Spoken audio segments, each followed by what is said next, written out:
Amém, glória a Deus, bom dia Mosaico, que a graça e a paz do Senhor esteja com todos vocês. Vocês acabaram de ver aí o lançamento, né, da nossa conferência 2025. Ainda não temos as inscrições, mas acho que a partir de semana que vem isso já vai estar pronto, tá? E eu garanto para vocês que vai ser power, vai ser uma bênção, tá bom, gente? Quem está feliz aí? Amém? Graças a Deus. Então tá bom, abra comigo a sua Bíblia, por favor, em Atos dos Apóstolos, no capítulo 1. Atos dos Apóstolos, no capítulo 1.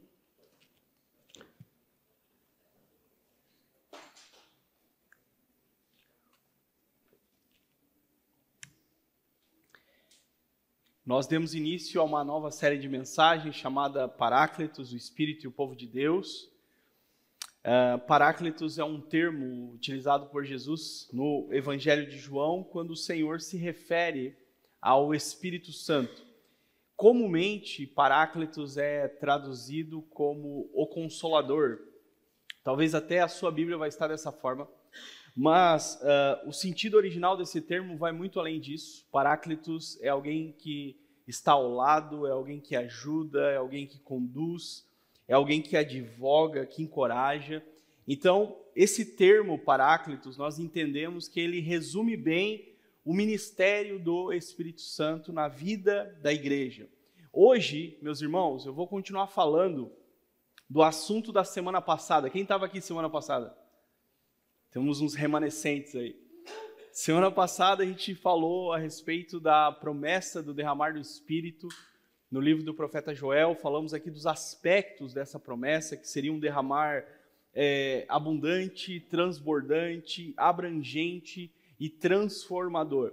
E agora no texto que faremos a leitura nessa manhã, o próprio Jesus vai ampliar a promessa, falando de um revestimento de poder na vida dos seus discípulos. Jesus fala de um poder capacitador, de um poder do alto, de um poder para capacitar os seus discípulos, para a capacitação dos seus discípulos. E esse poder, meus irmãos, que Jesus fala aqui, tanto no Evangelho de Lucas, como também em Atos dos Apóstolos, esse poder, ele tem um propósito muito bem claro nas Escrituras, e eu quero trabalhar isso com vocês nessa manhã. Amém? Quem achou o texto diz amém. Eu vou interagir com vocês bastante para vocês não dormirem, tá bom? Então eu vou dando uma interagida aí. Amém? Então vamos lá, vamos à leitura. Escrevi o primeiro livro, ó Teófilo, relatando todas as coisas que Jesus começou a fazer e a ensinar, até o dia que foi levado às alturas, depois de haver dado mandamentos por meio do Espírito Santo aos apóstolos que tinha escolhido. Depois de ter padecido, Jesus se apresentou vivo aos seus apóstolos com muitas provas incontestáveis, aparecendo-lhes durante 40 dias e falando das coisas relacionadas ao reino de Deus. E começando com eles, deu-lhes a ordem: não se afastem de Jerusalém, mas esperem a promessa do Pai, a qual vocês ouviram de mim. Porque João, na verdade, batizou com água, mas vocês serão batizados com o Espírito Santo dentro de poucos dias. Então, os que estavam reunidos com Jesus lhe perguntaram: será este o tempo em que o Senhor irá restaurar o reino de Israel?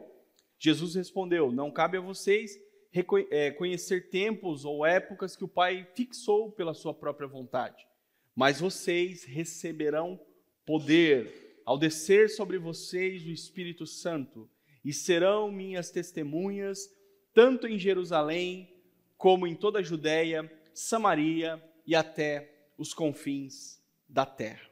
Amém? Curve a sua fronte, vamos orar mais uma vez. Senhor, nós devotamos a Ti toda a nossa adoração nessa manhã, toda a nossa dependência, Senhor, do Teu Santo Espírito. Pai, esse é o Teu povo que se reúne aqui, Senhor. Que nós possamos nessa manhã ser alimentados pela Tua palavra, Senhor. Me usa uma vez mais, Senhor, segundo a Sua vontade, Jesus. Que o Teu povo possa ser edificado, fortalecido, Senhor. que nós possamos sair daqui encorajados e confrontados pelo poder da Tua santa palavra. Essa é a nossa oração, no nome santo de Jesus. Amém, amém e amém. Meus irmãos, o tema da mensagem hoje é poder para testemunhar. Poder para testemunhar. Irmãos, um dos meus livros favoritos da Bíblia, sem dúvida nenhuma, é o livro de Atos dos Apóstolos.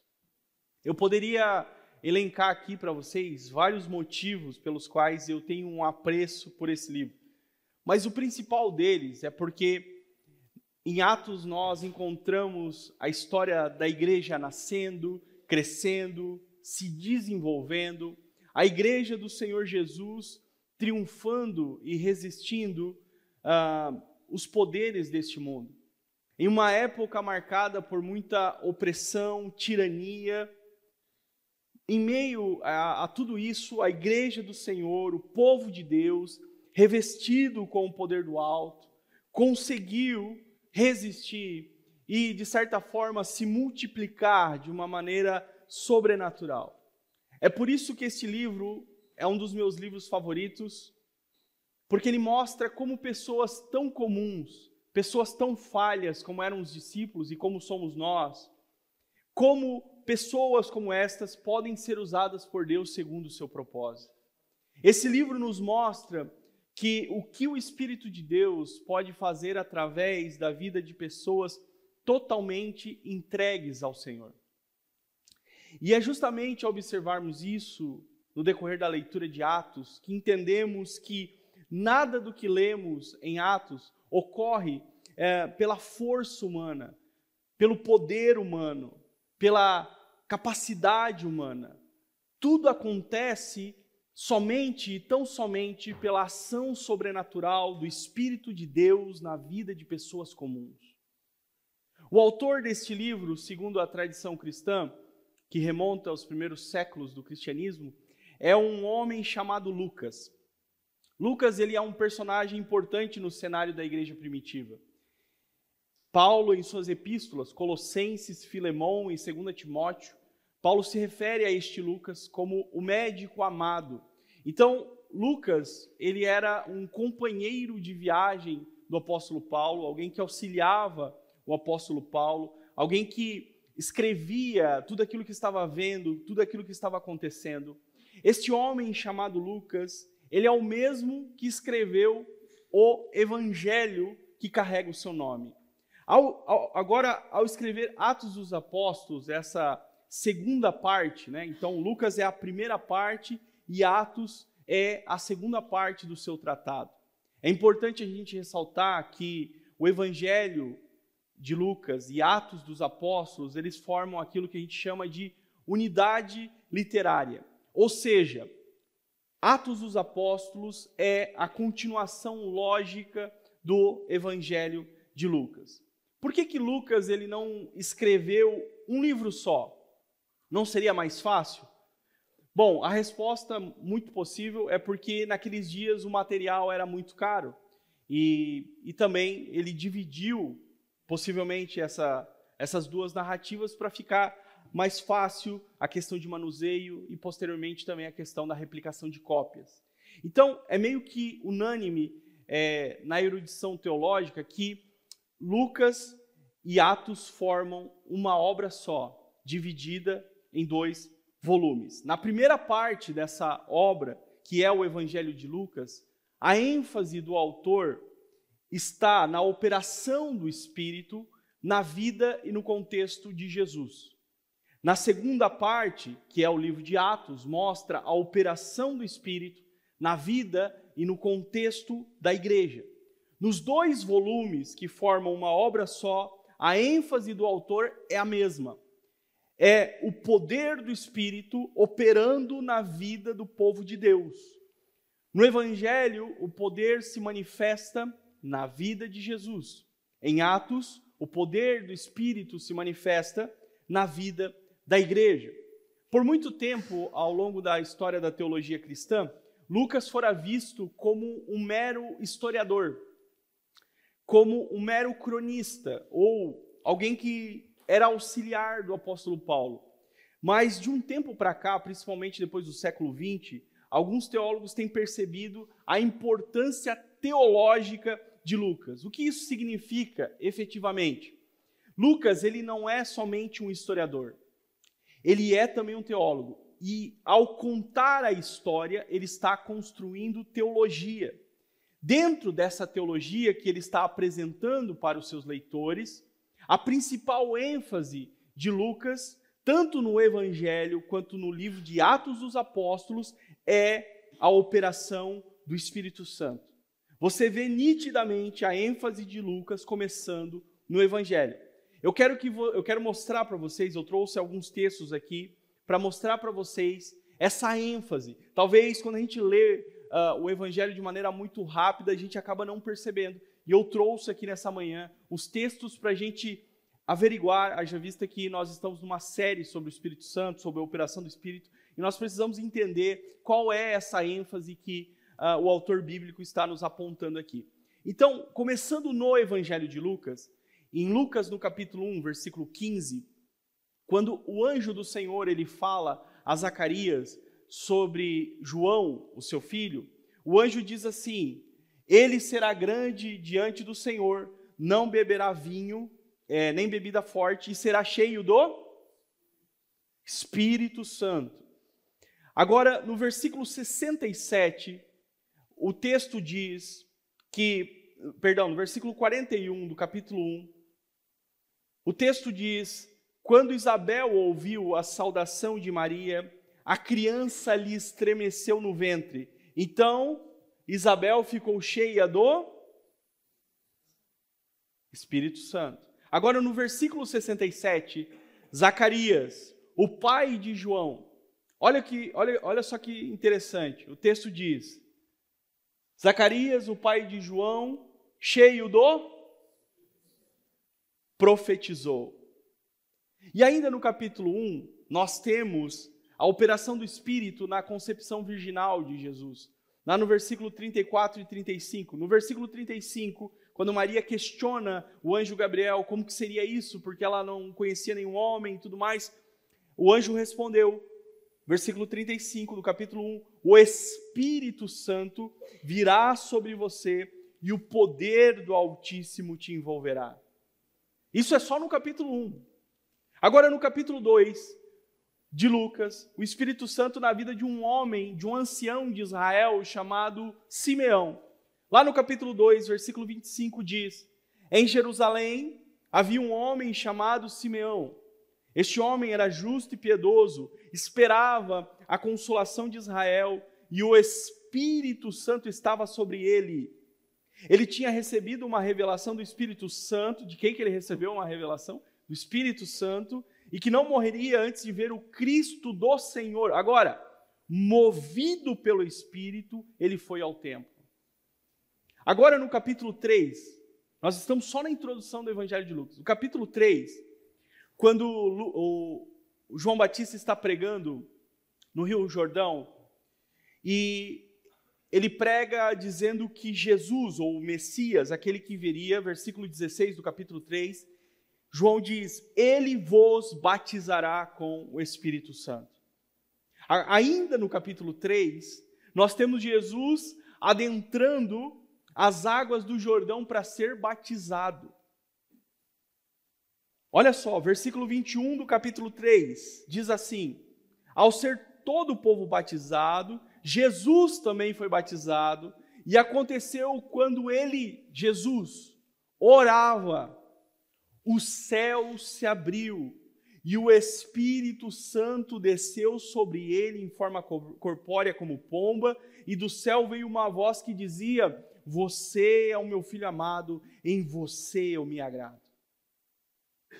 Até aqui, irmãos, nós percebemos, até esses 3 primeiros capítulos, que Jesus nasce, cresce, se desenvolve em meio a uma comunidade de profetas, uma comunidade cheia do Espírito Santo. Lembra da profecia da semana passada que a gente trabalhou aqui? A pergunta é: por que só Lucas relata isso? Por que Marcos não relata isso? Por que Mateus não relata isso? De novo, por causa da ênfase teológica de Lucas. ele está enfatizando isso. No capítulo 4, agora, mostra a operação do Espírito, a operação direta na vida de Jesus. Capítulo 4, versículos 1 e 2. Olha só o que diz o versículo 1. Jesus, cheio do Espírito Santo, voltou do Jordão e foi guiado pelo mesmo Espírito no deserto. E agora no versículo 14, depois que Jesus vence a tentação, então Jesus, no poder do Espírito, voltou para a Galileia e a sua fama correu por toda aquela região. Depois que Jesus sai do deserto, ele vai para a sua terra natal, para Galileia, para Nazaré, e ele vai especificamente para um lugar chamado sinagoga. Olha que interessante, lá todo sábado era lido os rolos das Escrituras.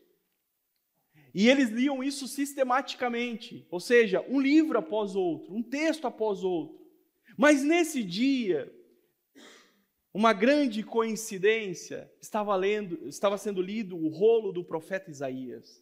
Justamente uma parte muito interessante.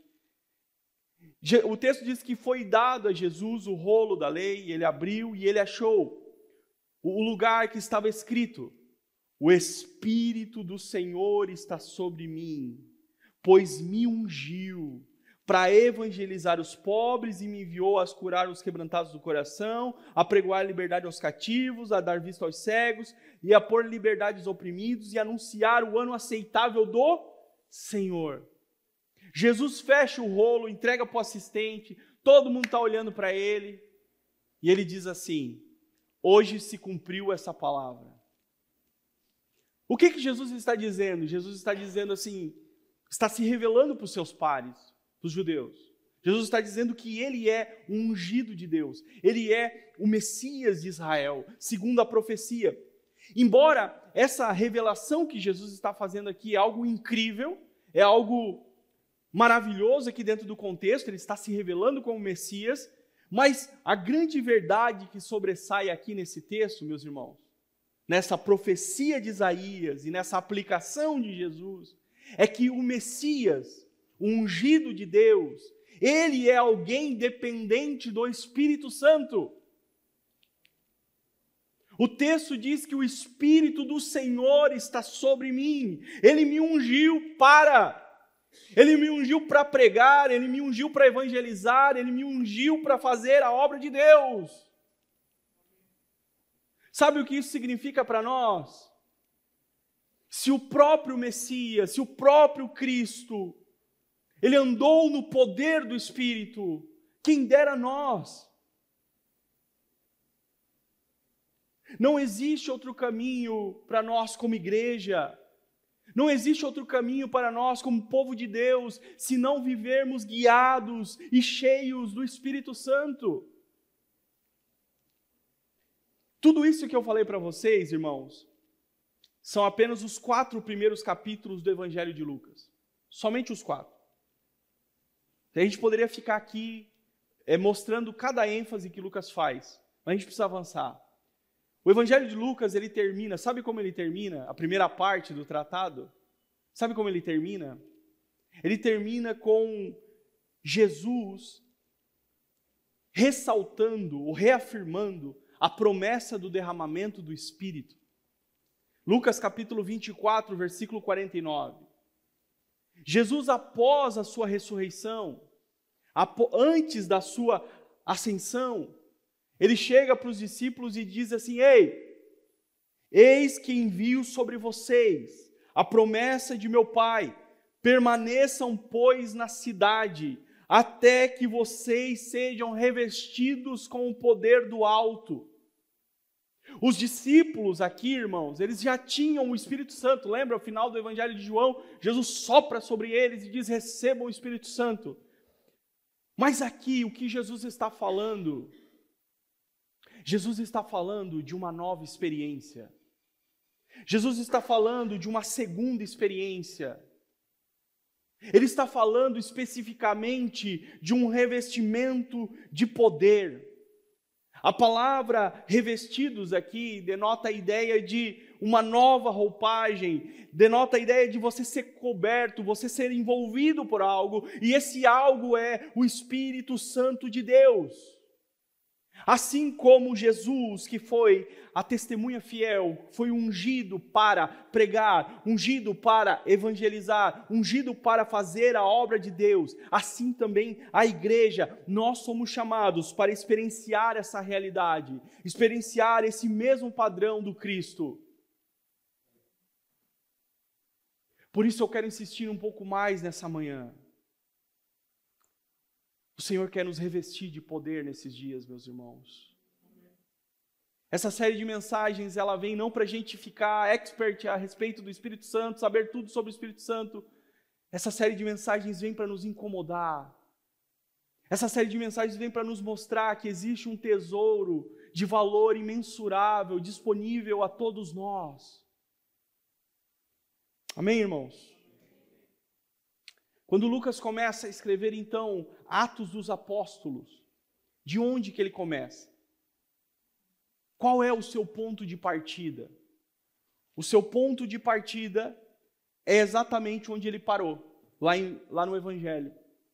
Lucas encerra o seu Evangelho com a promessa do derramar do Espírito sendo declarada. E ele começa Atos com a mesma promessa sendo reafirmada. O Espírito aqui em Lucas Atos é a ponte que liga a obra vicária de Jesus, a obra de Cristo, a missão da igreja. E essa conexão nos conduz a uma pergunta fundamental. Por que Deus, amados irmãos, deseja nos revestir do seu Espírito? Por que Deus deseja nos revestir com seu poder? A resposta que encontramos implícita no texto aqui de Atos é que para nós sermos ou nos tornarmos testemunhas fiéis do Senhor nesses dias. Então preste atenção, o que era uma testemunha nos dias do Novo Testamento? Testemunha vem do grego mártir, de onde vem a nossa palavra martírio. Ou seja, testemunha era alguém que falava daquilo que ouviu e daquilo que viu, e se possível fosse, a testemunha dava a sua vida para testificar aquilo que ela presenciou, aquilo que ela viu e ouviu.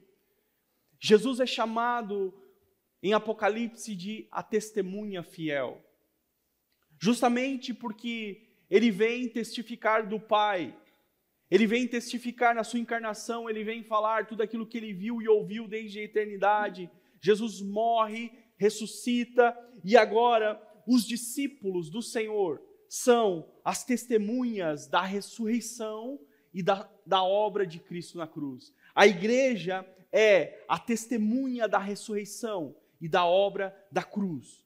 Mas como seremos testemunhas fiéis destes moldes que eu acabei de falar para vocês, se nós somos tão fracos, somos falhos, somos seres humanos limitados?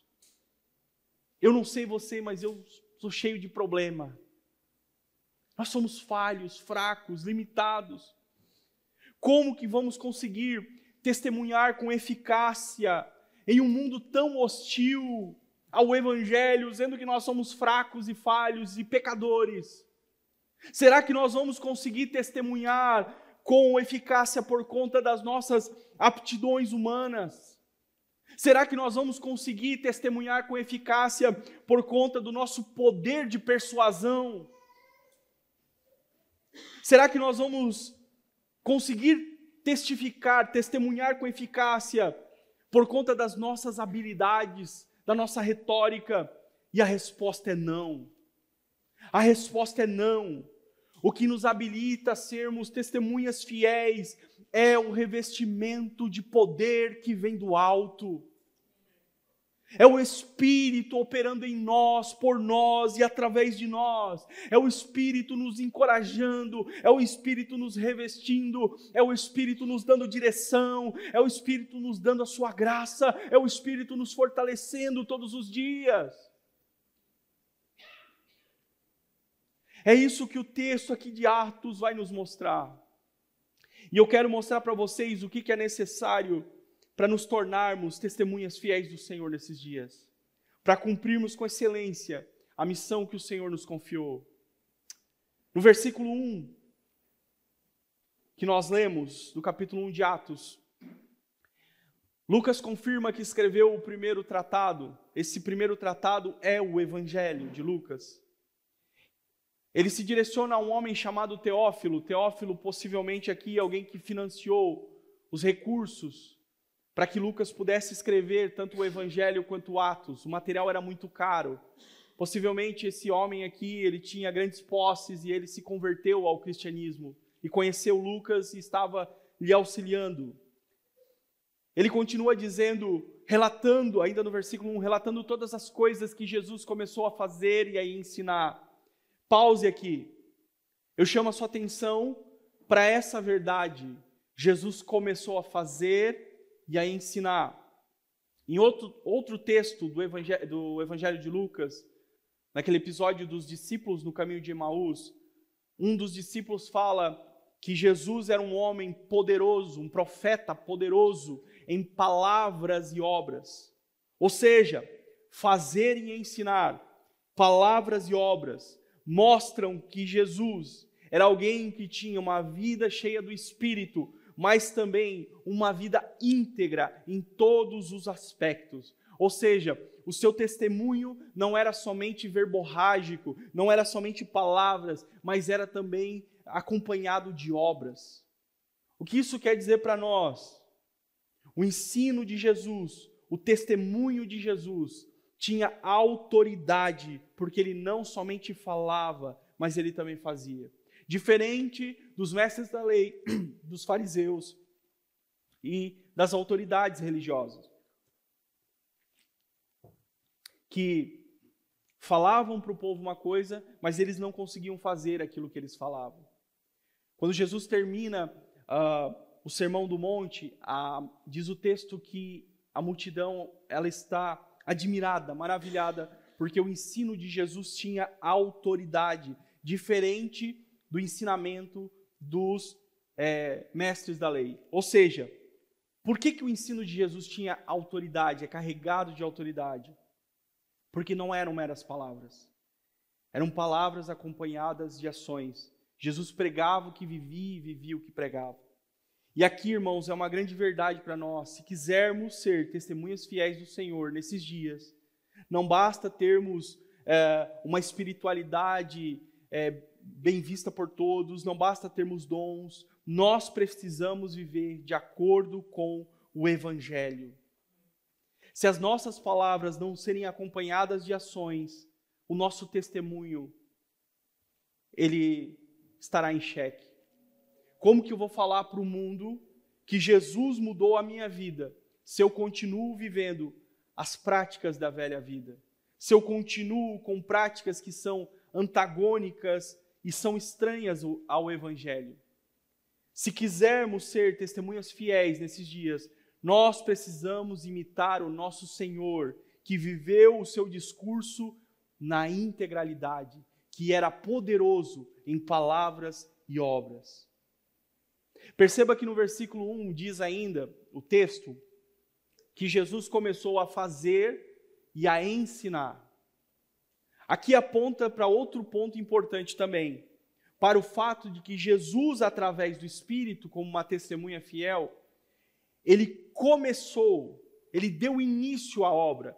E agora, a igreja do Senhor, os discípulos do Senhor, nós que pertencemos, que fazemos parte do corpo de Cristo, nós continuamos essa obra. Nós continuamos a fazer e a ensinar, cumprindo a grande comissão. Lembra da grande comissão? Mateus capítulo 28, ide por todo mundo, pregai o evangelho a toda criatura, ensinando-os a guardar. Jesus começou e nós continuamos até o dia da sua vinda, fazendo discípulos, pregando o evangelho e sendo testemunhas fiéis. Esse, irmãos, é o nosso chamado. Esse é o nosso chamado como igreja. Esse é o nosso chamado coletivo. Às vezes a gente entra em crises, né? Qual é o meu chamado? Alguém já passou por esse tipo de crise? Qual é o meu chamado? Vocês não vão levantar a mão, né? Eu sei. Qual é o meu chamado? Irmãos, eu fui líder de jovens e adolescentes um tempo, e eu não sei porquê, né, mas o jovem e adolescente tem essas crises. E de vez em quando vinha alguém para mim dizer assim, irmão Kleber, eu não sei qual é o meu chamado, eu estou com dúvida qual é o meu chamado. E eu dizia assim, eu sei. Aí olhava para mim e dizia assim, irmão sabe? Eu sei. Aí eu falava assim, quer anotar aí? Pega uma caneta e um papel. Anota aí. O seu chamado é fazer discípulos para Jesus. É falar de Jesus. É ser uma testemunha fiel do Senhor. É falar sobre o que Deus fez na sua vida. O que Deus está fazendo na sua vida. Aleluia. Amém, irmãos? Então, se você está com dúvida do seu chamado nessa manhã, receba. O seu chamado é fazer discípulos para o Senhor. O seu chamado é continuar a fazer o que o Senhor começou a fazer e a ensinar. Amém? No verso 2 ele diz que o Senhor deixou aos seus discípulos mandamentos pelo Espírito Santo. O que eu quero que você atente aqui é o seguinte: Jesus sendo Deus, não tendo pecado, não tendo uma vida de erro, Jesus era 100% homem. Essa formulação a gente gosta, né? Jesus era 100% homem e 100%, a gente sabe de cor, 100% homem e 100% Deus. No aspecto humano, nesse aspecto de 100% homem, Jesus era 100% dependente do Espírito de Deus. Olha que curioso isso. Jesus dá início ao seu ministério, aqui em Lucas, inclusive, depois do batismo. O que acontece no batismo? Nós lemos aqui, ele orou, o Espírito veio sobre ele. O céu se abriu, o Espírito veio sobre ele. Aí depois ele vai para a sinagoga e ele diz que o Espírito está sobre mim e o Senhor me ungiu. Jesus vivia uma vida dependente do Espírito Santo. Em todos os aspectos, ele era direcionado pelo Espírito, ele era guiado pelo Espírito. E a pergunta é, se Jesus, sendo Deus, decidiu viver dessa forma, por que nós, réis mortais, fracos, pecadores, miseráveis, por que a gente insiste muitas vezes em não nos relacionar com o Espírito Santo e não depender dele para nada? Nós só vamos conseguir cumprir a missão, meus irmãos. Só vamos conseguir vencer uma vida de inconstância espiritual, uma vida de pecado, uma vida de carnalidade, se nós vivermos direcionados pelo Espírito Santo de Deus. Quem fala isso é o apóstolo Paulo, na sua carta aos Efésios. Paulo, lá no capítulo 4, ele começa a construir um raciocínio e ele faz um paralelo entre o andar na carne e o andar no Espírito. E aí ele vai falando, olha, quem roubava, ou seja, andava na carne, roubava, não roube mais. Agora trabalhe. Quem mentia, não minta mais, fale a verdade. E aí lá no capítulo 5, depois ele chega no clímax do seu raciocínio, e ele diz, e não vos embriagueis com vinho que há contenda, mas enchei-vos do Espírito. Ou seja, se eu quero vencer a carnalidade, a qual outrora eu era escravo, Paulo está dizendo, eu preciso ser cheio do Espírito. Ser cheio do Espírito aqui no Novo Testamento não é um convite, não é uma mera orientação. Ser cheio do Espírito aqui, nas palavras do apóstolo Paulo, é um mandamento, é uma ordenança para a igreja. Porque o Espírito é a força vital que nos move.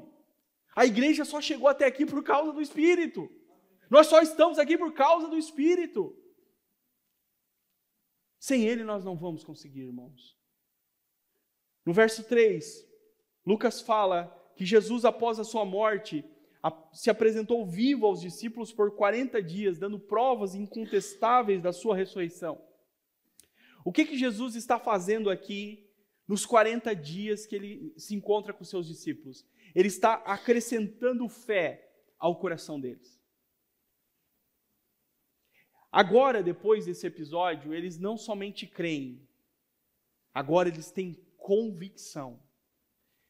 E eu digo isso, que eles passaram a ter convicção depois dessa experiência, não é à toa.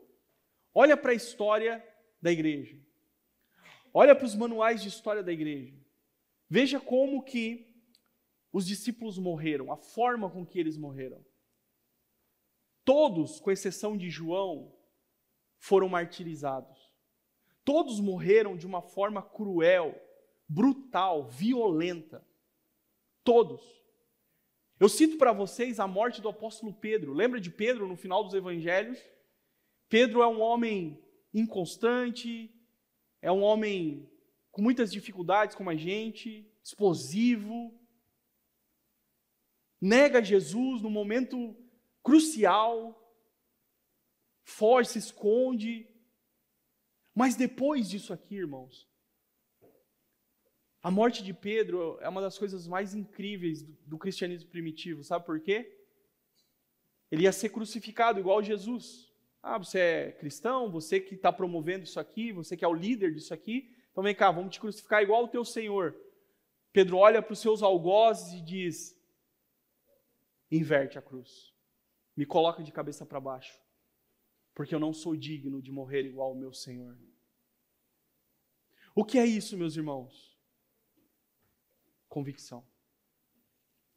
A forma com que os discípulos morreram, a forma com que eles foram martirizados, testificando da sua fé, para mim é uma das maiores comprovações históricas da ressurreição de Jesus.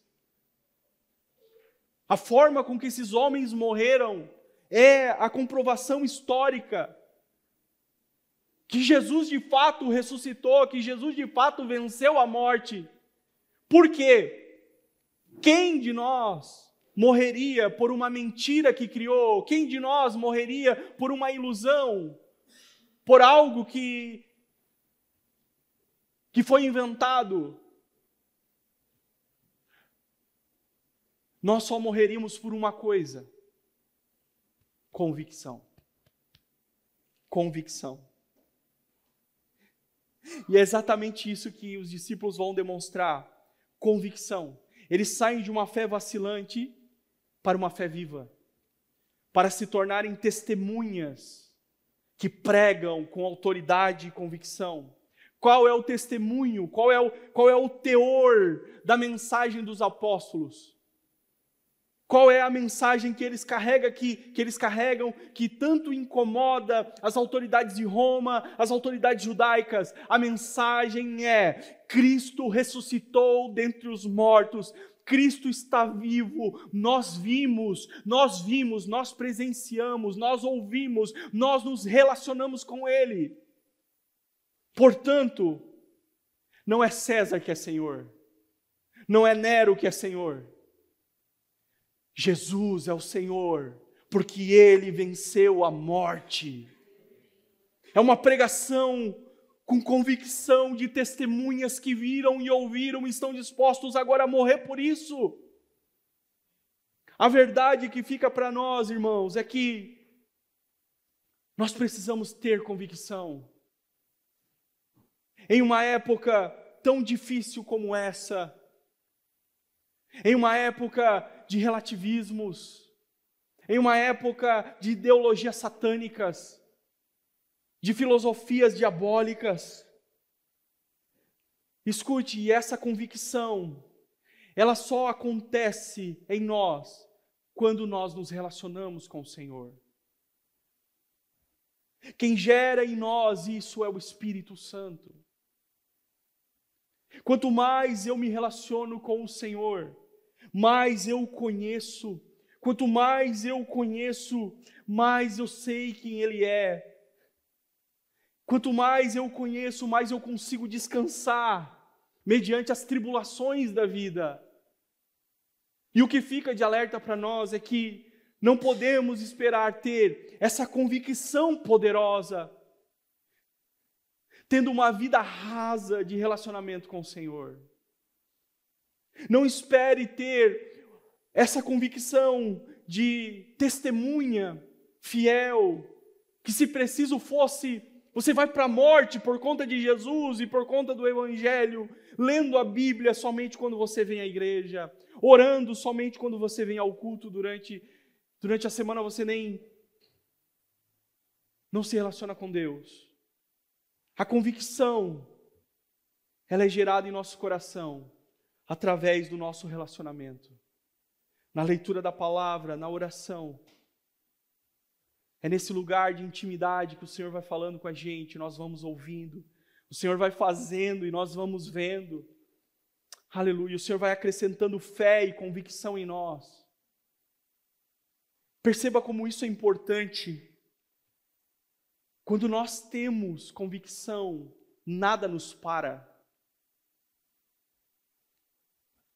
Veja Romanos capítulo 8. N.T. Wright diz que Romanos capítulo 8 é o coração de Romanos. O que é Romanos capítulo 8? O que Paulo está dizendo? Que nada o separará do amor de Deus. Nem o perigo, nem a espada. Nem a morte, nem a vida. Nem os anjos, nem os principados, nem poderes, nem altura, nem profundidade, nem o presente, nem o porvir. Nada nos separará do amor de Deus que está em Cristo Jesus. O que é isso? Convicção. Nada vai parar aquele que tem convicção. Nada vai parar uma testemunha convicta. É isso que o Senhor quer gerar em nosso coração nesses dias, irmãos. Convicção. E aqui fica uma exortação a todos nós nessa manhã, não somente a vocês, mas eu me coloco nisso também. Que possamos ser mais intencionais na nossa devoção ao Senhor. Que possamos ser mais intencionais nesses dias, buscando a face de Deus, buscando o Senhor, porque Ele tem mais para acrescentar nas nossas vidas. No verso 4, o texto diz: permaneçam em Jerusalém. Olha só que curioso isso. O que Jesus está pedindo aos seus discípulos. 40 dias atrás, o Senhor tinha sido morto em Jerusalém. No final do Evangelho de João, nós percebemos como que os discípulos estavam, seu estado emocional, todos acovardados, todos acuados. Jesus olha para eles e diz: esperem aqui, eu vou subir, mas eu quero que vocês esperem aqui. Na verdade, o que Jesus está pedindo a eles é coragem. Coragem para permanecer em um ambiente agora hostil para os seus seguidores. E aqui eu aprendo mais uma verdade sobre ser testemunha de Jesus nesses dias.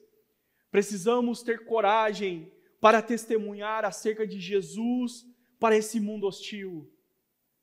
Se você quer ser uma testemunha fiel do Senhor, você vai precisar ter coragem.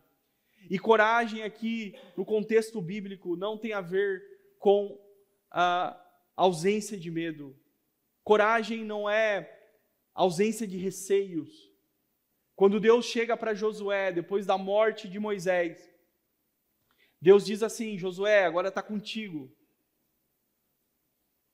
Seja forte e corajoso. Ser corajoso aqui não é não ter medo, não é não ter receios, porque se fosse assim, Deus diria: seja forte e destemido, porque destemido é não ter medo. O que Deus está dizendo é: seja forte e se posicione, mesmo com medo, mesmo com receio, tenha fé no Senhor e na sua promessa. Coragem aqui, meus irmãos, tem a ver com posicionamento. Precisamos de coragem para testemunhar o Senhor, para este mundo hostil. Coragem para testemunhar, porque quando nos levantarmos como testemunhas fiéis do Senhor, nós vamos ser odiados pelo mundo. Nós vamos ser perseguidos pelo mundo. Um exemplo disso talvez seja as grandes universidades. Você pode ir lá e você pode falar de qualquer assunto. Você pode falar de qualquer filosofia. Agora se levante e comece a pregar o evangelho. Você vai ter sérios problemas. Essa semana em Curitiba, eu não sei quem viu essa matéria, um adolescente estava pregando no pátio da escola e ele foi proibido, ele foi proibido de pregar o evangelho. Foi calado. O que é isso?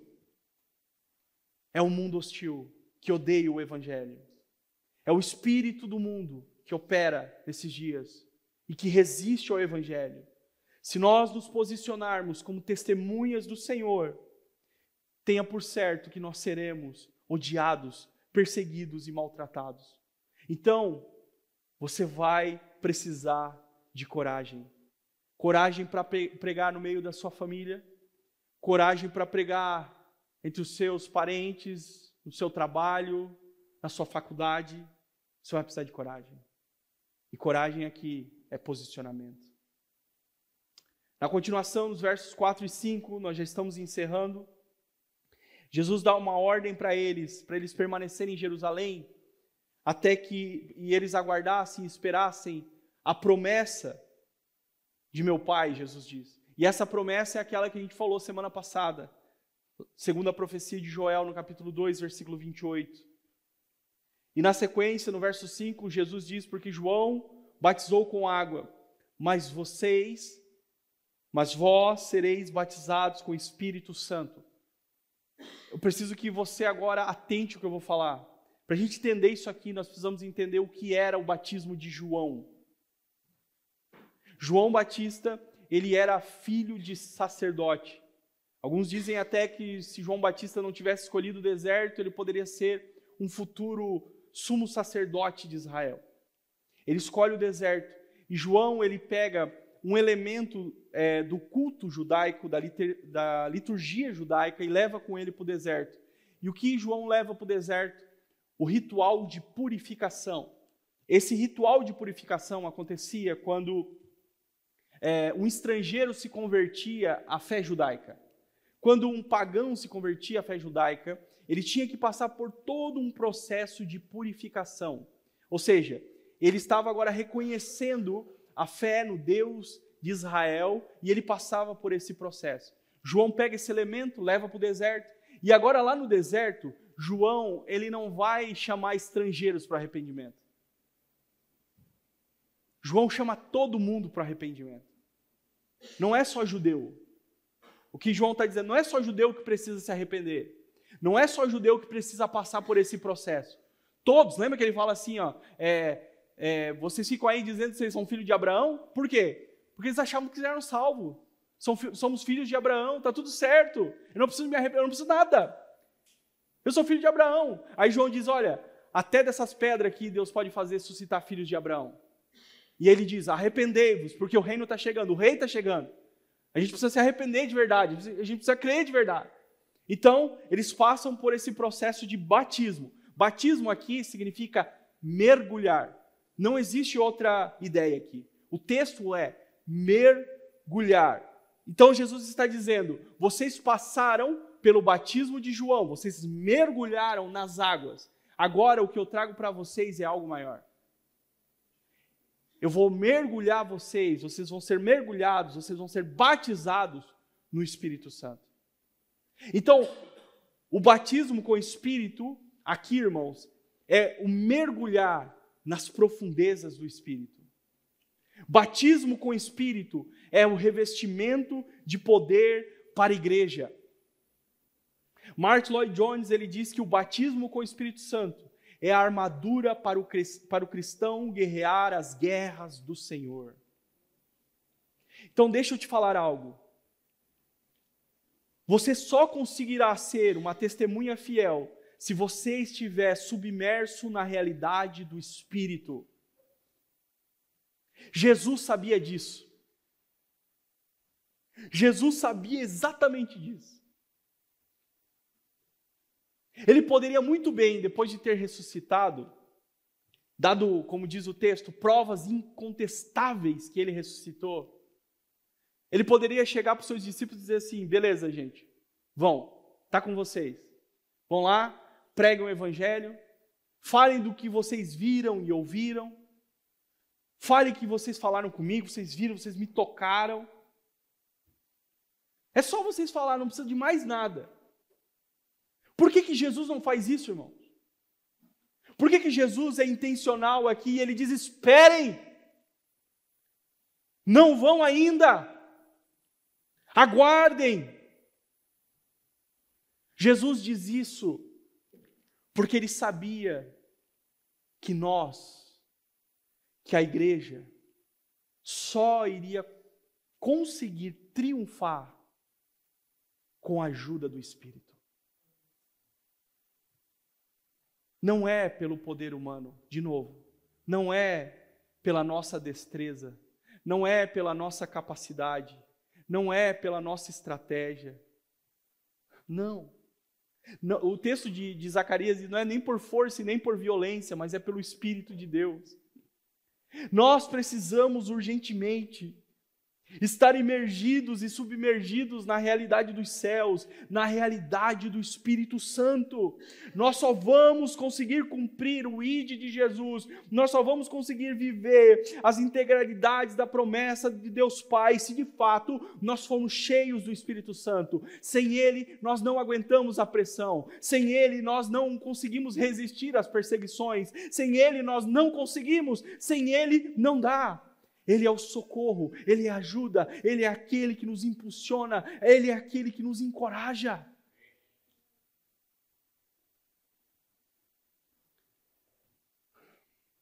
Nos versos 6 e 7.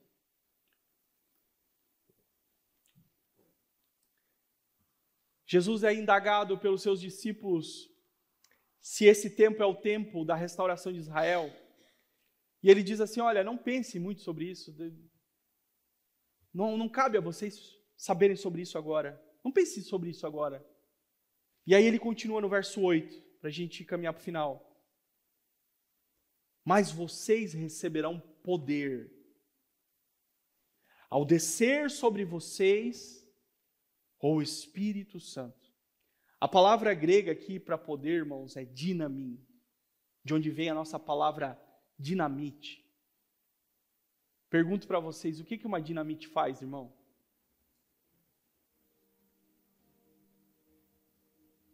Dinamite.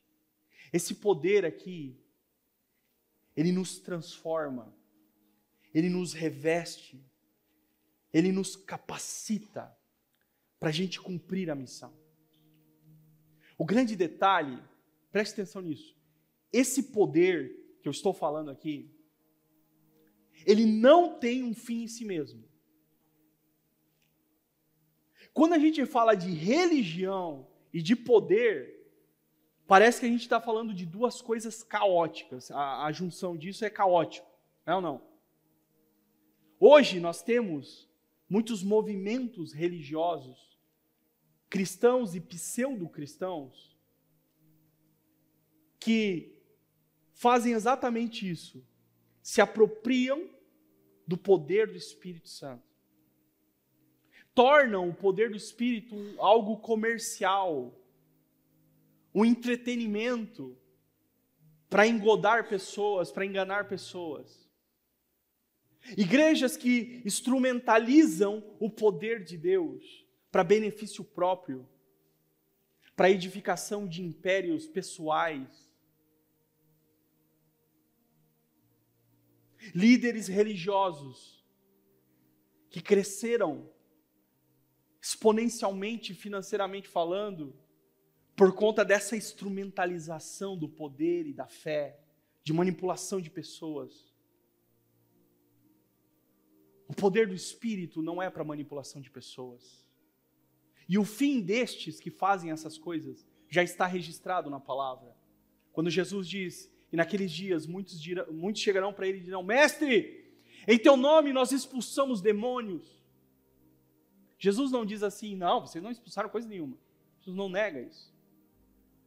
Em teu nome nós expulsamos demônios. Você já viu por aí alguma igreja, algum movimento religioso que faz um show teatral em cima da expulsão de demônios? Já viram ou não?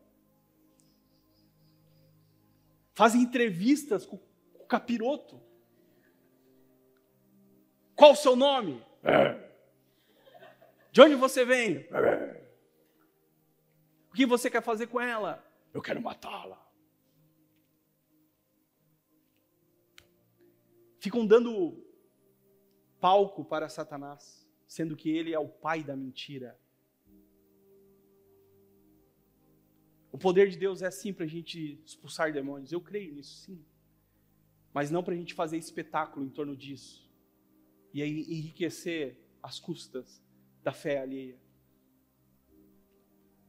Mestre, em teu nome nós fizemos prodígios, proezas. Sabe o que é isso aqui? Sinais e maravilhas. Sabe o que é isso aqui? Fazer paralítico levantar.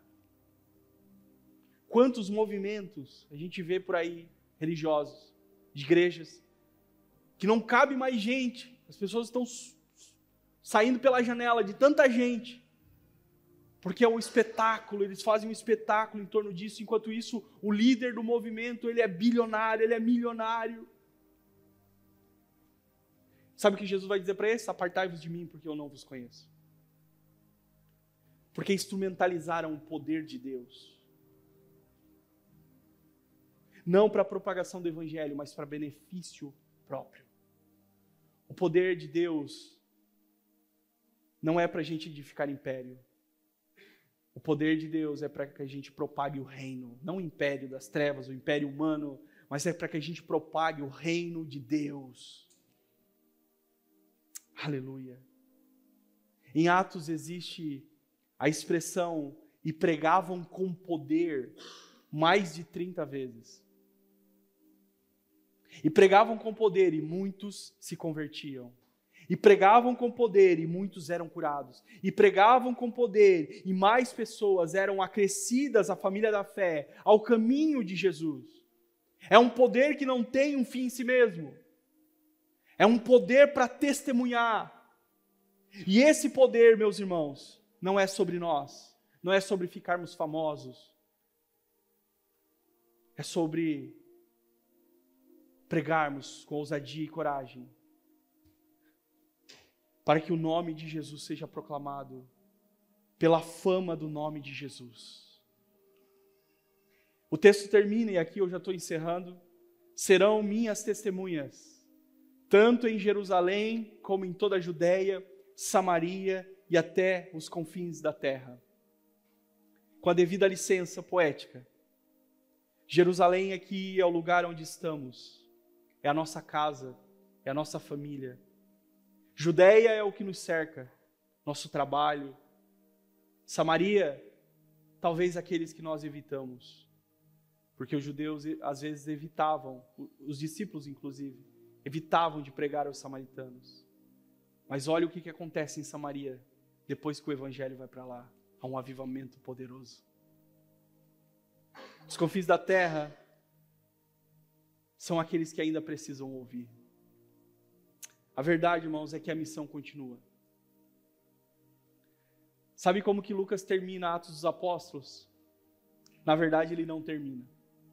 Se você ler Atos dos Apóstolos, você vai perceber que Atos não tem conclusão. Sabe por que isso acontece? Porque a missão continua. E se a missão continua, o Espírito de Deus continua operando. O Espírito de Deus continua disponível e acessível a todos nós. Esse mesmo Espírito que operou no passado, o mesmo Espírito que ungiu Jesus, o mesmo Espírito que ressuscitou Jesus dentre os mortos, o mesmo Espírito que foi derramado no cenáculo, o mesmo Espírito que veio em Jerusalém, no avivamento em Jerusalém, o mesmo Espírito que foi derramado em Samaria, o mesmo Espírito que veio em Éfeso, que veio sobre os morávios, que veio nas Ilhas Hébridas, que veio na rua Azusa, é o mesmo Espírito que está disponível a nós nessa manhã, meus irmãos. E o Senhor quer nos encher, o Senhor quer nos revestir. Eu sinto uma santa convicção nessa manhã. O Senhor quer nos revestir nesses dias. Irmãos, não é para que a gente fique falando sobre o poder do Espírito. É para a gente experimentar o poder do Espírito. Experimentar aquilo que o Senhor tem disponível a nós. Fica de pé comigo, por favor.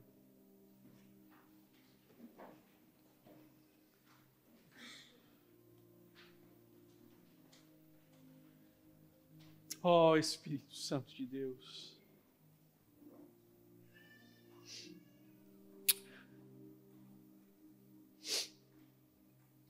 Espírito da verdade, Espírito que o mundo não conhece.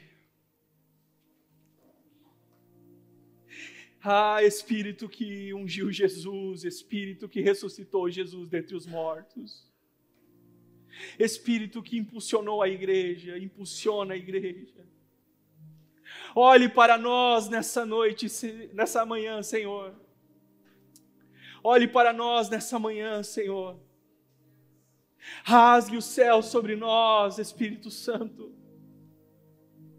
Talvez eu oro por alguém aqui nessa manhã que já sentiu o seu poder, já se alegrou na sua presença, já caminhou no poder, já teve experiências com o Senhor, mas hoje se encontra totalmente parado, estagnado. Espírito Consolador, eu não sei quais são as marcas na vida da tua filha, do teu filho, eu não sei quais são as cicatrizes na alma, eu não sei quais são os traumas, talvez religiosos, eu não sei, mas eu sei que tu podes tudo fazer, eu sei que tu podes tocar o coração, eu sei que tu pode dar uma nova percepção, uma nova visão. Espírito da verdade, venha sobre nós nessa manhã.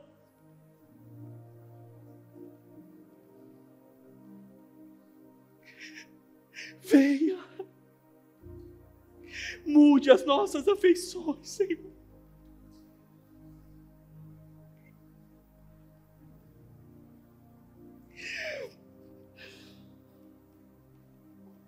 Tira toda a apatia espiritual, Senhor, que nos impede de te conhecer, que nos impede de crescer, Senhor.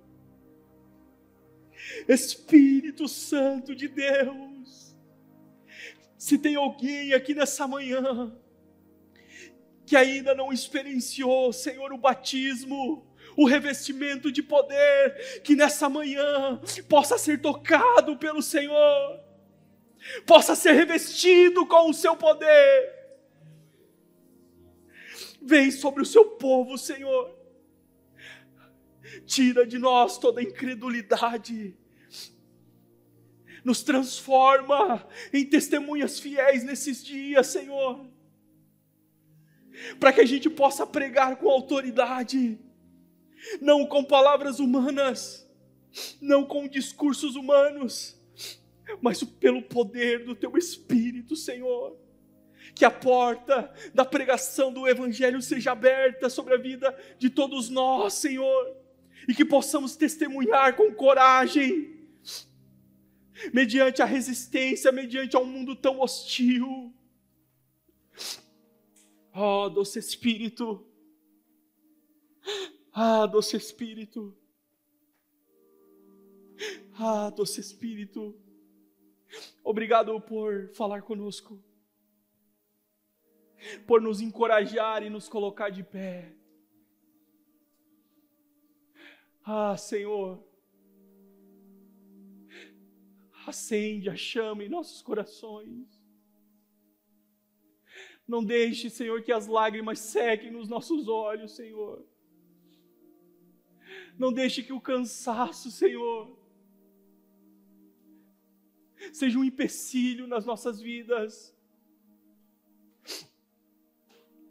Senhor, eu oro para que nós possamos ter experiências contigo durante essa semana, experiências de evangelização, Senhor, a tua palavra diz que a tua mão estava com os teus discípulos e a porta da pregação foi aberta. Eu oro sobre a Mosaico nessa manhã, Senhor, que a porta da pregação seja aberta, Senhor, e que a mão do Senhor seja estendida sobre nós.